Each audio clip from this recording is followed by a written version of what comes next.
Welcome to CelebTide. Sydney Sweeney is everywhere right now, but not for the reasons her team probably hoped for. Her latest film, Christy, which follows the life of legendary boxer Christy Martin, just had one of the weakest box office debuts in modern film history. After releasing in more than 2,000 theaters, the movie pulled in only $1.3 million, landing it among the worst wide openings ever recorded. And that's a shocking turn for Sweeney's production company, 50/50 Films, especially since this was only their second project following the rom-com success of Anyone But You. Before we break this all down, Sydney Sweeney's new movie had one of the worst box office debuts in film history. Christy, which follows the life of trailblazing professional boxer Christy Martin, debuted to just $1.3 million after its November 7th release, ranking number 12 among the worst wide openings in history for films shown in more than 2,000 theaters. The movie's numbers takes a sharp turn for Sweeney's production company, 50/50 Films, as its second project after the rom-com hit. And you better be joking. Are you okay, Kat? No!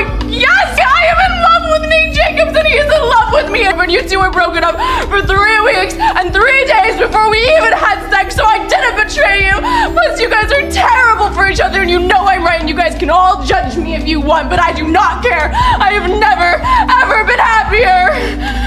Second to subscribe to CelebTide for more celebrity stories, industry realities, and pop culture breakdowns. Now here's where things get interesting. When something becomes so uncomfortable that Nathan Fielder parodies it within 24 hours, you know eyebrows are being raised. That's exactly what happened here, and it instantly reignited a conversation that's been quietly growing around Sydney Sweeney's career choices. I've talked about Sydney on this channel before, especially in relation to Euphoria, and while season 2 divided audiences, one thing was undeniable. Sydney committed completely. Her character, Cassie, went from a supporting role to the emotional center of the entire season. Nearly every major storyline revolved around her breakdowns, decisions, and chaos. Even when the writing felt excessive or uneven, her performance stood out. Cassie became one of the most talked about characters on television, and many viewers walked away thinking the same thing. Sydney Sweeney has serious psychological thriller energy. She has an intensity that feels raw, uncomfortable, and real. That's why so many people imagined her thriving in darker, more suspense-driven projects, horror, psychological dramas, or prestige character studies, and for a moment, it felt like her career was heading in that direction. Her role in The White Lotus showed restraint and subtlety. Instead of explosive emotions, she relied on quiet tension, dry delivery, and controlled expressions. It proved she didn't need chaos to command attention. Then came her HBO film about Reality Winner, a contained, pressure-filled story that depended entirely on nuance. Sydney prepared heavily for that role, even speaking with the real person beforehand. The performance demanded sustained emotional control rather than spectacle, and once again, it played directly to her strengths. But somewhere along the way, things shifted. Instead of leaning into roles that highlighted her intensity, Sydney started landing projects that felt mismatched. Not bad performances, just odd fits. The romantic comedy Anyone But You became a major talking point. When the trailer dropped, reactions were mixed at best. The film leaned heavily into outdated rom-com tropes, and Sydney appeared noticeably stiff in scenes that demanded effortless charm. Comedy requires rhythm, looseness, and timing, and for many viewers, it just didn't click. That confusion doubled when footage from Madame Web surfaced. While Dakota Johnson took most of the backlash, Sydney's performance still raised questions. Styled as the awkward, bookish character, she felt restrained in a genre that demands quick delivery and confidence. Superhero films, especially in the Marvel-inspired mold, rely on sharp pacing, and from what audiences saw, she didn't naturally fit that tone. And then came Christy. Despite its serious subject matter, the film failed to connect with audiences. The weak opening didn't just hurt the movie, it amplified the larger conversation about whether Sydney Sweeney is being pushed into projects that don't align with what she actually does best. The issue isn't talent, that's clear. The issue is positioning. Hollywood often labels actresses as the it girl, and then funnels them into safe, highly visible roles, whether or not those roles fit. We've seen others avoid that trap by choosing carefully. Emma Stone balanced mainstream appeal with risky, director-driven projects. Mia Goth built an entire lane by leaning into psychological horror. Sydney may simply be at a crossroads. It's hard to know how much control she truly has over these choices. Momentum, visibility, and studio pressure can be powerful forces, but if her recent backlash proves anything, it's that audiences can sense when something feels off. Looking ahead, Euphoria is expected to return in 2026 6 for its final season. The cast will come back with very different careers, leverage, and public perception. That could change everything. So the real question is this: is Sydney Sweeney being miscast, or is she just navigating an awkward transition phase? Let me know what you think in the comments. Thanks for watching. If you enjoyed this breakdown, like, share, and subscribe to CelebTide. I'll see you in the next one.